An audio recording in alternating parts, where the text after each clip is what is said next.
hold Elden Ring in the highest regard as a masterpiece of modern gaming. Yet my devotion to the Elder Scrolls runs even deeper, stretching back through years of obsession. These are my absolute favorite games, not just because they are fun to play, but because of their complex world building and deep narrative. When I look at these massive worlds side by side, they seem completely different at first glance. On the one hand, there is the Lands Between, a realm steeped in a grim, melancholic atmosphere where the fantasy is punishing, the fog is thick, and the darkness is palpable. On the other stands Tamriel, a high fantasy epic defined by its orchestral grandeur, sweeping vistas, and societies that bustle with the illusion of life and commerce. However, to focus merely on these aesthetic surfaces is a mistake, for it causes me to overlook the profound, almost identical structural DNA that binds these two franchises together. These are not simply open-world role-playing games to me, they are complex, labyrinthine narratives constructed upon the very same foundational pillars. As I delve deeper into the dusty tomes of their lore, I find they share a specific, tragic anatomy. The histreless prisoner protagonist stripped of a past, a decaying empire governed by an absent and silent deity, a social order preserved through the persecution of the other, a pantheon of indifferent cosmic powers, and the crushing, central theme of a history that is inescapably cyclical. Chapter 1. Our journey into these fractured universes inevitably commences with the archetype of the prisoner, a figure stripped of agency and past, cast adrift in a hostile world. In the annals of the Elder Scrolls, this is a literal narrative device, a tradition as old as the First Era. Whether we walk the path of the Nerevarine in the ash-choked lands of Morrowind, stand as the hero of Kvatch facing the gates of hell, or shout as the Dragonborn in the frozen north, we always begin in irons. We are nameless, faceless nobodies released into a world in crisis by the whims of fate or mere chance. We are tabula rasas, blank slates upon which the destiny of the world will be scrawled in blood and ink, outsiders unbound by the immediate history, feuds, and prejudices that shackle the native population to their doom. We see this mirrored within the world of Elden Ring. Here we are tarnished, wretched things described as being cast out from grace, lowly creatures seemingly blessed with vision yet cursed by existence. We are essentially political and spiritual prisoners, warriors banished from the shimmering confinement of the Golden Order only to be recalled by the very grace that once abandoned us to the long march. We begin with nothing but the rags on our backs, washing up in a graveyard of ships and bones, total nobodies in a land of demigods. In both narratives, our status as prisoners is not a weakness, but a terrible strength. It makes us outsiders, free from the indoctrination and blind loyalty that clouds the vision of the locals. It is precisely this status that transforms the protagonists into the perfect agents of choice, free will, and belief. We become the brute strength required to deliver a new vision. Violent agents of change injected into a world that has become fatally static and is rotting from within. Chapter 2. The Autumn of Empires. Let us put it like this. When we step into these worlds, we are not entering a period of summer stability or spring growth. We are witnessing the final, gasping breaths of a once-a-great empire. The Elder Scrolls has always been a chronicle of decadent realms that have grown fat and slow before the inevitable fall. We recall the sorry state of Morrowind, where the Septim Empire was overextended, its legions tired, and its grip loosening on the provinces. We look back to the crisis of Oblivion, where the Divine Covenant was shattered and the line of God King Emperors was finally extinguished, breaking the ancient pact that held back the tides of chaos. By the time the dragons return in Skyrim, the Empire is a mere shadow of itself, a Tofivi bureaucracy crumbling under its own immense weight, torn apart by the petty squabbles of civil war. We find this to be the exact state of the Lands Between, a mirror image of decline. The Golden Order is simply the Septim Empire by another name, painting itself in gold rather than red diamonds. Its era of abundance is a long-forgotten myth, a story told to children, and its divine pact, the Elden Ring, has been shattered into shards. Its god ruler, Marika, is a broken, imprisoned vessel mirroring the broken line of the Septim Emperors who failed to hold the darkness at bay. The world is defined by fracture, A stalemate civil war where grandiose demigods fight over the scraps of a failed bureaucracy, ruling over ruins rather than kingdoms. In both worlds, we are not just heroes slaying monsters, we are political arbiters arriving in a vacuum of power, tasked with the heavy burden of deciding the shape of the next age. Chapter 3. The Persecution of the Other. When we peel back the layers of high fantasy heroism that drape over these worlds, we are confronted by an uncomfortable and undeniable truth. The political conflicts driving these narratives are built upon a foundation of brutal, systemic social persecution. Both universes attempt to establish their own definition of what it means to be civilized by aggressively defining and oppressing a caste of the other, creating a convenient scapegoat to cement their own moral and racial superiority. In the sprawling cities of Tamriel, the races of men build their imposing stone laws and high walls, standing in stark, arrogant contrast to the treatment of the beast folk, the Argonians and Khajiit. These distinct peoples are treated merely as chattel, slaves, or sentient property to be traded on a whim by the so-called enlightened races. I see that these creatures are viewed as lesser beings, fundamentally tied to what the Empire deems unnatural primitive forces, like the sap of the sentient histories or the mystical swaying of the moons, distinct from the sanitized and civilized worship of the divines. This is the exact social structure I encounter when I step into the Lands Between, worn like a rusted coat of mail by the Golden Order. The misbegotten are the beast folk of Elden Ring, a designated slave class reviled for their bestial nature and forced into crushing servitude simply for being born different. This systemic cruelty extends far beyond mere physical servitude into the realm of religious purity, where the definition of heresy is weaponized to discard whole populations. I observe how the Dummer of Morrowind are branded heretics and outsiders for their worship of Daedra, just as the Carian royals or Mohg's bloody dynasty are rejected by the Golden Order for serving the Dark Moon or the Formless Mother. I see this disregard for life most clearly with the Albinaurics, who are viewed as the unnatural exiles of their world. They are considered artificial life untouched by the Erdtree's grace, and, therefore, disposable creatures that can be slaughtered for sport or convenience without a second thought. But the strongest, most tragic parallel I see is between the orcs, or Orsimer, and the Omen. The Orsimer are the pariah folk of Tamriel, whose god Malakath was created from excrement, a humiliating myth that leads them to be shunned as unclean outcasts by all other races. This is the exact fate of the Omen, who are discarded in the subterranean shunning grounds, where their horns are viewed not as majesty, but as signs of defilement and curse. Most profoundly, I realize that in both worlds, the monsters I am told to fight are often actually the victims of a previous genocide, ghosts of a war I did not see but am now participating in. The Golden Order's crusade against the Omen, who represent the chaotic, natural life force of the Crucible, is actually an attempt to excise the native life form to maintain a mask of purity and control. This violent replacement mirrors the historic tragedy of the Snow Elves in Skyrim, whose natural magic and culture were violently overwritten and erased by the new empires of men who then had the audacity to call themselves the heroes of the story. Chapter 4. The Silence of Gods and the Roar of Chaos. And when I look at the theology of these universes, the alignment is striking and unsettling. Both feature pantheons that are grand deceptions, mask of holiness hiding a hollow core. In the Elder Scrolls, the Aedra are the good gods who sacrifice themselves to create the world, but they are largely silent, distant, and absent from the affairs of mortals. They function more as a philosophy or political glue than an active force, a convenient lie to hold empires together.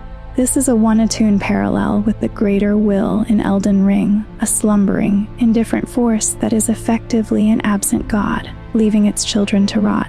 The real actors in both settings are the Outer Gods, the Daedric princes in Tamriel, and the Outer Gods in the Lands Between. I can even draw direct lines between these dark patrons.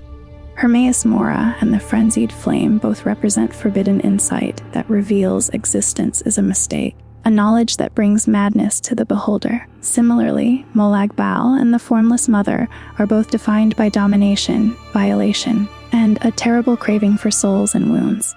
Periite and the god of rot both govern pestilence and the natural order of plague and transformation, while Mehrunes Dagon and the fell god act as agents of destruction and chaotic revolution, threatening to burn the established world to ash.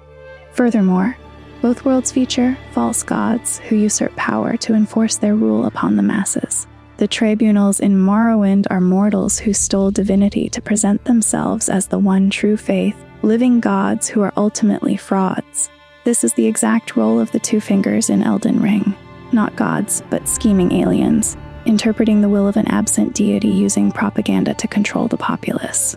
Marika herself acts as the Vivek of this world, a mortal vessel for a lie that holds the world in a suspended state of decay.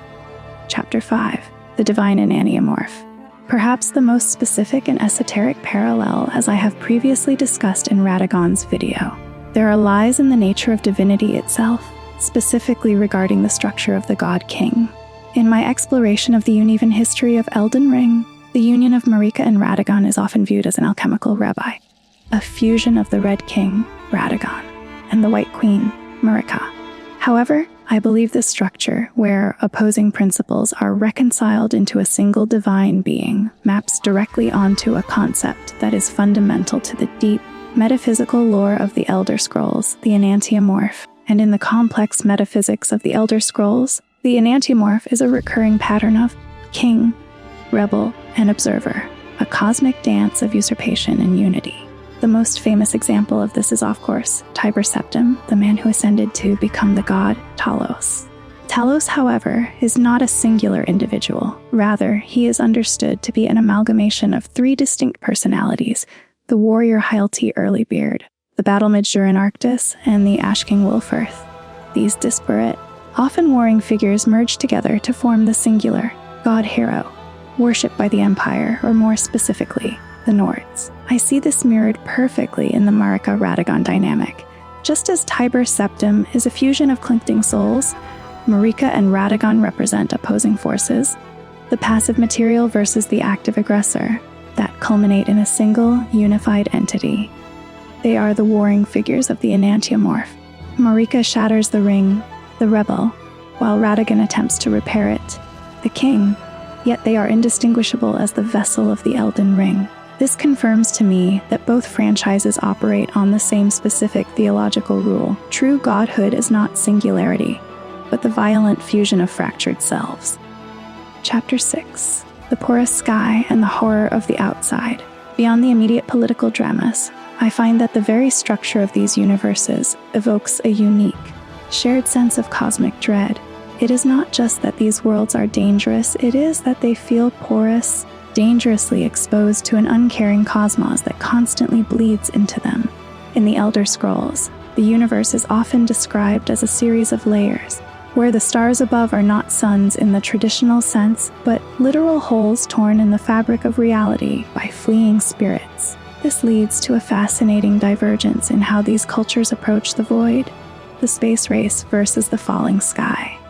In the lore of the Elder Scrolls, the cosmos is literally the realms of Oblivion, a chaotic ocean, and the stars are punctures where magic, or magicka in Elder Scroll terms, leaks in from Aetherius. During the Second Era, the Empire didn't just look at the stars, they built a space program to reach them. The Imperial Manonauts, piloted moth ships colossal, hollowed-out megamoths capable of flying through the void, while the High Elves utilized sunbirds, magical vessels made of solidified sunlight. The twist here is that this wasn't just exploration, it was a metaphysical mining operation. They were trying to reach the stars to harvest raw magic directly from the source. It implies a retrofuturistic era where magic was used like technology to breach the atmosphere, suggesting that Tamriel has actually regressed technologically by the time we play Skyrim. Elden Ring, however, flips the script on celestial bodies. While the Empire treats space travel with a sense of steampunk wonder, the Lands Between treats the cosmos with Lovecraftian dread. Here, a meteor is not a rock, it is an egg. The stars are biological entities with life cycles. The falling star beasts found in craters are essentially the larval stage of a star. If allowed to mature, they evolve into creatures like Astel, natural born of the void. The sky is being held in place by Star-Scourge General, not just to stop rocks from falling, but to stop an alien invasion of biological star beasts that threaten the rule of the current gods. This distinction leads me to a profound realization about the nature of magic itself in these two worlds. In the cosmology of the Elder Scrolls, the sun is a gaping wound left by the architect god Magnus fleeing reality. What the inhabitants call Marika is literally the light of heaven leaking through these cosmic punctures. Because of this, the study of magic is treated with the cold rigor of industry. It is viewed as a clean, infinite, and mathematical resource, a form of background radiation to be harnessed. The ancient Aelids even constructed wells out of meteoric iron to store this energy like batteries, treating the divine leakage as an external fuel source. Conversely, the magic of the Lands Between operates on a principle of terrifying biology. As the sorceress Selene reveals, glintstone is the amber of the cosmos. Since amber is fossilized tree resin, this implies that the universe of Elden Ring was once a great, living organism and glintstone is its hardened, fossilized life force. Here, the stars are predatory beasts, and sorcery is the act of channeling their vitality. This biological connection makes magic in the Lands Between inherently parasitic. It is not a tool to be used, but an internal infection that consumes the user. Powerful practitioners like Lusat and Azur are slowly replaced by stone until they transform into crystals, merging into graven masses. These horrific balls of stone faces with living individuals merge together. A meeting between a mage from Winterhold and a sorcerer from Raya Lucaria would reveal a fundamental incompatibility. The Winterhold mage would look at the sky and see a power grid, viewing the glintstone sorcerer as a madman carrying a radioactive tumor. The scholar from Raya Lucaria would look at the sky and see a family tree, viewing the Tamrielic mage as a child playing with a flashlight, blind to the fact that the light is alive. Chapter 7. The Brass Wall and the Silver Mirror. It is in the shadow of their artificial divinities that the divergence between these two crumbling worlds becomes most absolute to me. While both settings grapple with the silence of the true gods, I see that their inhabitants chose radically different paths to fill the void. In the annals of Tamriel, we find a god of absolute negation, while in the depths of the Lands Between we find a god of absolute imitation. The Numidium of the Dwemer is not merely a colossal automaton of brass and steam. To me, it is a metaphysical argument given terrifying physical form. I understand that the Dwemer, a race defined by supreme intellect and fatal hubris, sought to construct their own god, the walk brass powering it with the heart of Lorcan itself. However, I realize this machine does not fight with physical force like a conventional weapon. It fights with world refusal. It projects a tonal frequency that literally shouts, "I do not," at the universe, denying the existence of whatever it targets. This negation is central to how I view the apotheosis of Tiber Septim. When he utilized the Numidium to conquer Tamriel, it caused a dragon break, shattering linear time because the machine denied the validity of reality itself. I believe this moment of temporal fracture was the crucible that forged the god, Talos. As I explored in the concept of the Enantiomorph, Talos is not one man but the violent fusion of three personalities. I see the Numidium as the catalyst for this fusion. By shattering time and reality, the Numidium created the chaotic state, where these three distinct warring souls could be crushed together, merging the king rebel and observer into the singular god-hero worshipped by the Empire, or more specifically, the Nords. It acts as a wall of brass erected to deny the natural laws that would keep them separate. In contrast, the Nox of the Eternal Cities sought to forge a god through fluid alchemy. They utilized the silver tear, a living sentient metal, to brew a Lord of Night. Their creation, the mimic tear, is not designed to deny the world like the Numidium, but to become it. The horror here is biological. They sought to nurture a mimic tear, so advanced it could evolve from common slime into a god, through sheer perfect imitation. Where I see the Numidium as a rigid hardware god that forces the world to conform to its denial, the silver tear strikes me as a fluid software god, a mirror of soft power accepting the form of whatever it touches. The Dwemer built a god to kill the universe, while the Nox tried to grow a god to replace it. Chapter 8, the reality source code tonal architecture versus the primeval current. Beneath the surface of gods and machines, I find that both universes possess a reality source code that can be hacked. In the Elder Scrolls, the laws of physics are a song. The Earthbones sing the structure of reality into existence, and the Dwemer discovered tonal architecture. By striking the heart of the world with tools like keening and sunder, they could physically change the background music of reality, altering the laws of nature. In Elden Ring, this source code is the primeval current, a literal river of star energy flowing through the cosmos. But both systems agree that accessing the source code is fatal. The Dwemer vanished instantly when they messed with tonal architecture, while the glintstone sorcerers undergo crystallization when they gaze too deeply into the current. This extends to the ultimate metaphysical truth of these worlds. The Elder Scrolls posits that the universe is the dream of a sleeping godhead. To realize this is usually to vanish from existence, but to maintain one's individuality in the face of this truth is to achieve Kim, becoming a lucid dreamer who can rewrite reality. I view Kim not just as magic, but as the ultimate act of ego, the realization that you are a character in a dream, yet having the sheer willpower to scream, "I exist," so loudly that the dream does not dissolve you. It is the power wielded by the likes of Tiber Septim and Vivek, allowing them to reshape the world as easily as a writer edits a page. Elden Ring explores a darker version of this unity through the One Great. The philosophy of the Frenzied Flame argues that the separation of this unity into individual souls was a mistake.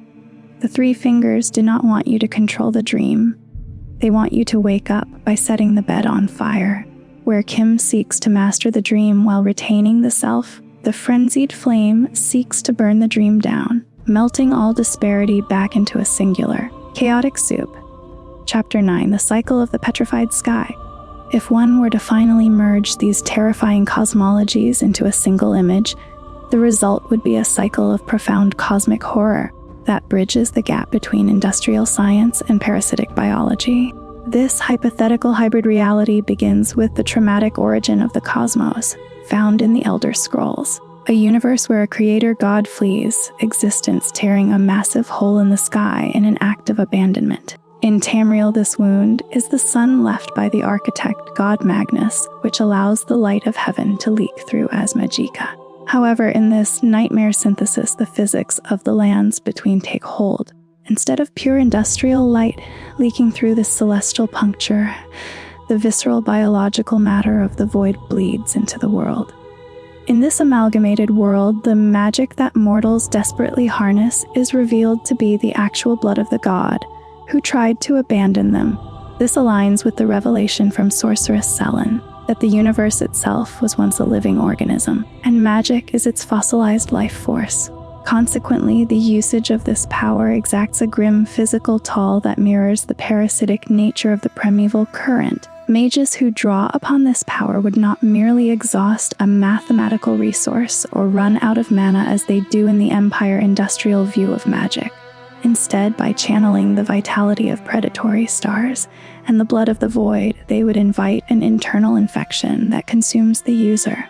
As these sorcerers channel the celestial vitriol, they would begin to calcify, slowly transforming into living batteries of crystal and losing their humanity to the energy they wield. We see the prototype of this horror in the powerful practitioners, Lusad and Azur, whose bodies are replaced by stone until they merge into graven masses, effectively becoming horrific balls of stone faces. In this final cycle, these petrified sorcerers would not merely die, they would succumb to a reverse gravity. Eventually, they would float upward, drawn back to the source of their power, drifting toward the tier in reality to plug the holes in the sky with their own bodies. This horrific ecosystem creates a reality where the usage of magic is a slow, agonizing process of self-sacrifice, where mortals must surrender their flesh to repair the broken firmament. It resolves the space race of the Imperial Manonauts, who built ships to harvest magic by turning the mages themselves into the vessels that traverse the void. This is the ultimate, unwritten ending of these two worlds. A sky composed not of burning suns, but of the frozen, silent bodies of those who dared to reach for them, ultimately For me, walking the roads of Tamriel or the Lands Between is to traverse the same spiritual landscape, merely painted in different shades of ruin. Whether I am defined by the prisoner's chains or the Tarnished's lack of grace, the lesson remains identical. Empires are built to fall, and gods are destined to rot. These masterpieces do not just offer me an escape, they force me to confront the sublime beauty of the end times, proving that the most compelling stories are not about saving the world, but deciding how it should die. In the silence of their empty thrones and the roar of their cosmic horrors, I find not despair, but a singular, resonating harmony between the brass towers of the past and the biological stars of the future.